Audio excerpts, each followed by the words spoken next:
Morning,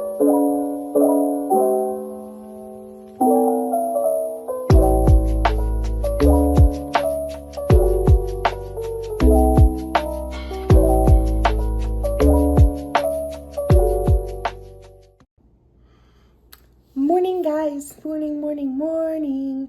Good morning and welcome back to Coffee and Lore. I hope you guys are having an amazing day. It is the end of July.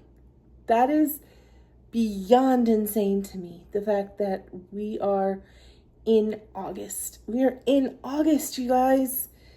I mean, the freaking Taylor Swift August song just immediately wants to play in my head. I'm so ready for August. I'm so ready for my birthday. I'm so ready for Dragon Con. I'm ready for fall to come. I'm over summer, and if you live anywhere in the Southeast, you also are over summer, I assure you. So let's talk about everything that I read in July.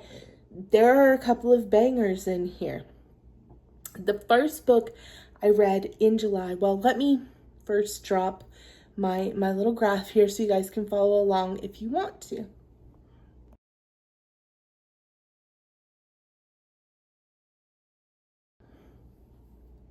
So I read 9 books in July, and the first book that I finished in July was Rachel Gillig's The Night and the Moth, and this was a 4-star read for me, which was a bit surprising. I fully went into this book expecting it to be a 5-star or a 5-star plus read for me.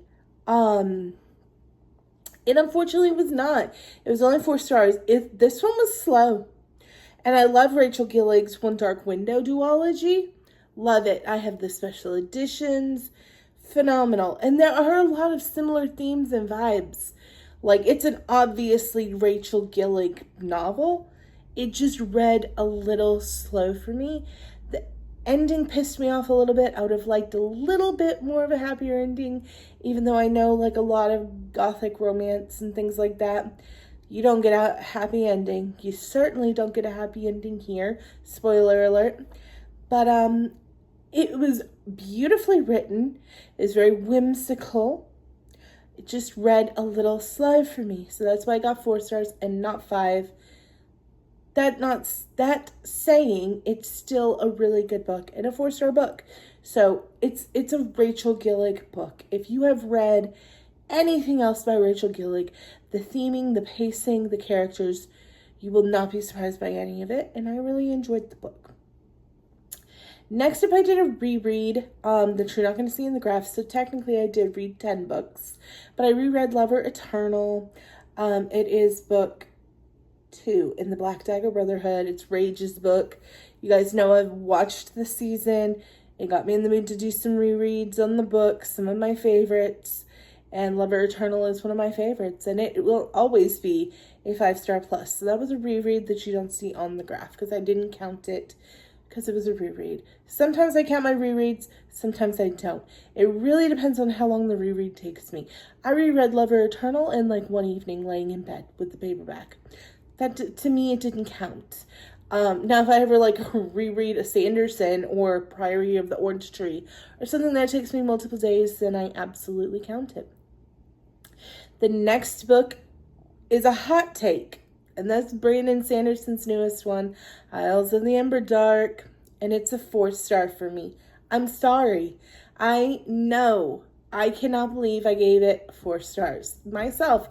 I am mad that I gave it 4 stars myself. Not mad. It just wasn't for me for a few reasons.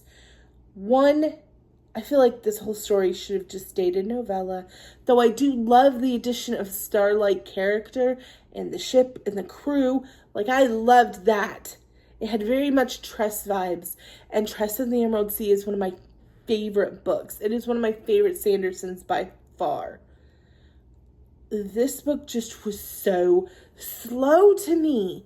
I don't know what was up with this month and me and feeling like books were just dragging. I also hate birds. I'm terrified of birds. Abhorrently hate birds of all kinds. There are a lot of birds in this book. I love dragons. I am passionate about dragons.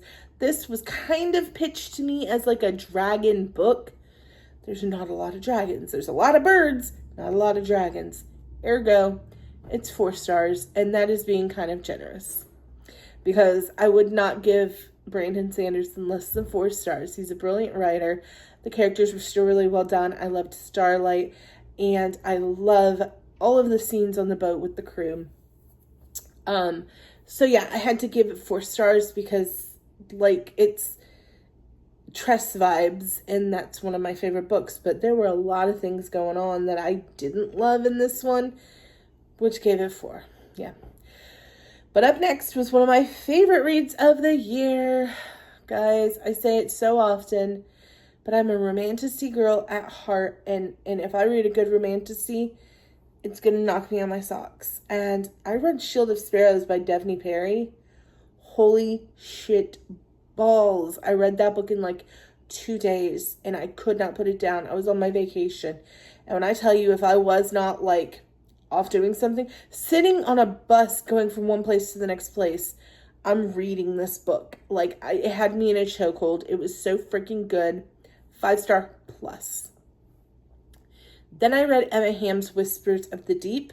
I'd heard really good things about Emma Hamm's monster romances, and this did well. I gave it 3 stars only because, like, it was kind of a little bit of a flimsy monster romance, you know what I mean? The smut was okay.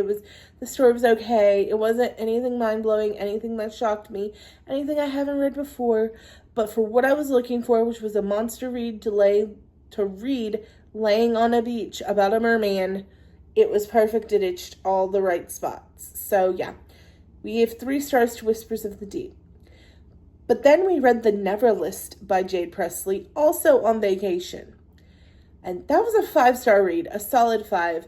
It is a Red Tower book release. It is, I would call it romantasy. Basically, why choose one woman, 4 gods? They share her. It's really, really good. I loved it. It was smutty, but also had a good story that was complex, that pulled you in, not just smut, like for smut's sake, sometimes with the Katie Roberts I've picked up. This was super good. If you like smut, if you like why choose, if you like gods, The Neverlist by Jade Presley is up your alley.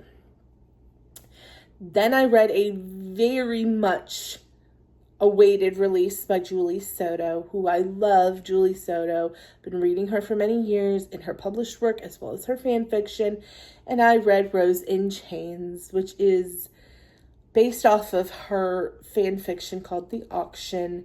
It was a 5-star plus read for me. God, please read your trigger warnings if you jump into this one. It has got a lot of sex trade, of rape, of dark underlying tones. Like, it is rough, but it is so freaking well done, and I cannot recommend it enough. Rose in Chains by Julie Soto is one for the books and a 5-star plus read, in my opinion.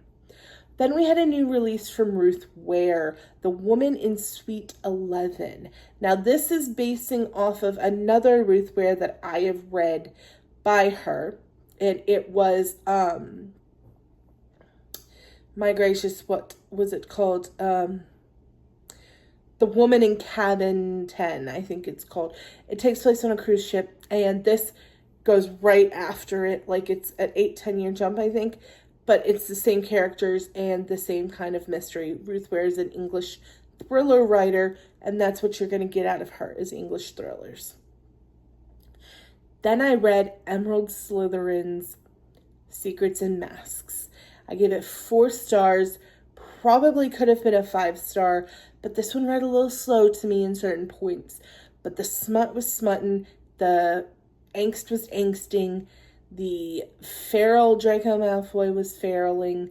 If you like Hermione fanfiction, this is a great one. Great one. It's up there with Manacled and The Auction for me. Then I read The Irresistible Urge to Fall for Your Enemy by Bridget Nightingale. Now, guys, this is another Hermione fanfiction that was published this month. It was so good. I gave it 4.5 stars. This is as dark as Hermione can be sometimes. This is funny and witty and humorous and snarky, and I ate it up. It was so good. This is the first one that I can say I liked The Irresistible Urge to Fall for Your Enemy more than I liked Draco Malfoy and I think it's Draco Malfoy and the something about being in love, the atrocity of being in love or something like that. But it is a famous fan fiction. I liked The Irresistible Urge to Fall in Love with Your Enemy more. I did, and I don't say that lightly because, yeah, it was really, really, really good. So that is everything that I read in the month of July. Some bangers, some stuff that was a little bit of a letdown. I am so excited to go into August with you guys. Let me know if you read any of these books, especially any of these new releases, and tell me what you thought of them. So yeah, I love you guys so much, and I will see you next week with a review of another 5-star plus read that I will be finishing tonight. That is insane and is so good. So yeah, I can't wait to talk about it with you guys. So I'll see you later this week. Bye.